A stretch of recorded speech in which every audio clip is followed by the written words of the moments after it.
Hey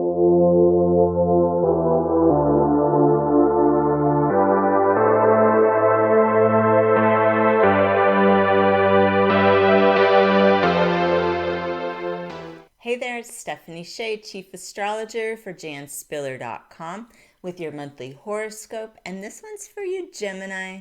There's going to be a lot of forward momentum this month, and you will really be supported in your bigger picture dreams and goals. Now, if you are a Gemini rising person, be sure to check the link in the description of this horoscope that will help you find out if this month's new moon falls within what Jan Spiller would call your granddaddy power period. This is original work by Jan Spiller. You won't find information about the granddaddy power period anywhere else because this was Jan's research and part of her life's work.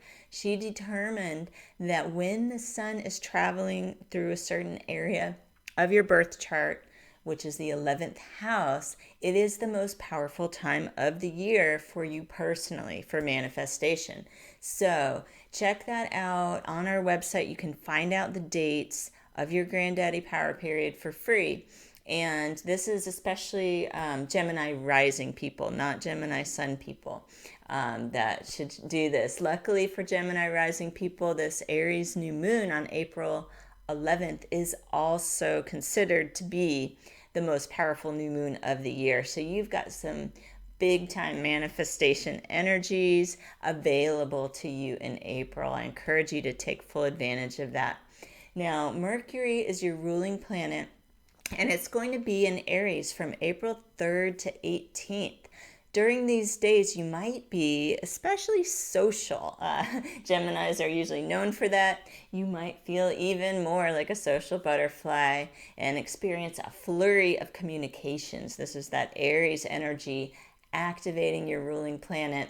This is a good time period to make some new connections and establish agreements. Mercury is going to move into Taurus on April the 19th. And this is going to give the second part of the month a quieter, more contemplative feel. Now, set aside some time for yourself to do some visioning and engage in spiritual practices towards the end of the month. This month's new moon, as I mentioned, is the most powerful new moon of the year. This is your time to set your intentions, not just for the next moon cycle, but for the year ahead. That's because Aries is the first sign of the zodiac. So the Aries new moon each year initiates the entire lunar cycle for the year. It's a big deal. And the new moon, again, April 11th, it's going to be at 22 degrees of Aries, and you're going to be supported to set these intentions for big picture visions. There's no inner planet retrogrades, so it's probably going to be pretty potent and fast acting if once you set your mind on these ideas. Now we've got Venus in the sign of Aries, lots of Aries as the month begins, through April 13th, and this can really help you to attract some exciting new relationships.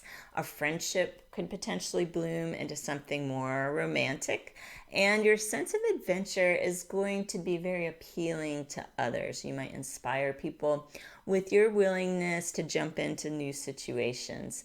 Now, on the 14th, Venus will move into Taurus and remain in that sign through May the 7th. Now, during these days, you're probably going to have a pretty strong sense of intuition. Everyone's got their own intuition, I think, but at certain times it gets activated and you can really hear your gut instincts more clearly and they come through more strongly. This is going to be one of those times after the 14th. And during these days, you really want to pay attention to cravings or areas of physical discomfort because you're getting some hits on what's going on psychologically, emotionally, and in your body. There's a mind, body, spirit approach to healing that's going to be especially effective for you this month. Now, the sun is going to move into Taurus on April the 19th. This is going to highlight your inner strength, try to get some extra rest between this date and May 20th when the sun is going to enter your sign. And you're going to probably get a lot busier in May. So Mars will be in your sign through the 23rd. This is going to offer you motivation for personal goals. Definitely pace yourself. Like I said, it may feel like it's getting busy, but it's probably going to get busier. So you want to really take charge of your energy and not use it all at one time. Mars is going to move into Cancer on the 23rd of April and remain in this sign until June the 10th. So in the coming months, you're going to have extra support for business and finances. This is excellent energy for getting your hustle on and generating some financial flow. Keep in mind, Mercury retrograde is out there on the horizon. It's coming up May 29th through June 22nd.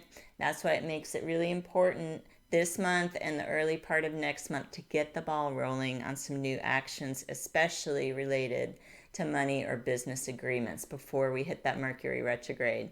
Now, the full moon this month is April 26th. It's going to be at 7 degrees of Scorpio, and that will highlight your 6th house of daily work and wellness. Full moons often serve as a wake-up call. They illuminate what we haven't been able to see. And this one could get you to see work matters or your health in a new light, or maybe both.